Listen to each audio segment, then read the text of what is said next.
اليوم أفراح وأنس يدوي معلنا في الخافقين، يكاد الصخر في جبل المقابل ورأس تمرى يكاد ينطقون. لسان الحال يقول منهم أهلا بالضيوف القادمين، يكاد الصخر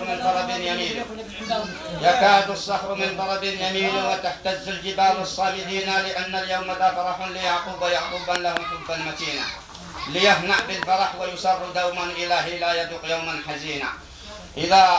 إذا ضم الفرح بشيرا ويعقوب يولي الحزن وتبتهج العيون، تجلى في الضرم قمر المسرات علامته الوجوه الباسمين، فمن جبل الضرم أهل الأصالة وأحفاد الجدود الماجدين، رجالا سجلوا رجالا سطروا في الدهر ذكرا، يبقى خالدا طول السنين، أرسوا في الضرم بحر المكارم من الآباء توارثه البنين، وقد عرفوا بتقوى والتزام لدين الله وخير المرسلين. ترى جبل الضرم يبدو سجلا يدون فيه شكر الزائرين، ترى الجبل المسمى رأس تمرى مع الجبل المقابل واقفين، فتحسبهم وقوفا في احترام من أجل الضيوف مستقبلين، فباسم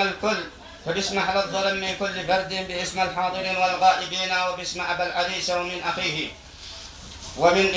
وباسم أبا العريس ومن أخيه وأولاد العمومة أجمعين، ومن عبد الملك وأخيه عباس منهم للتحية سامعين، باسم كلكم شكرا مكرر على هذا الحضور يا حاضرين، وباسمكم وباسمهم جميعا نبارك للعريسين كل حين، وباسمكم وباسمهم جميعا نبارك للعريسين كل حين، تهنئة مكللة بتاجا من الريحان والحفرة الثمينة.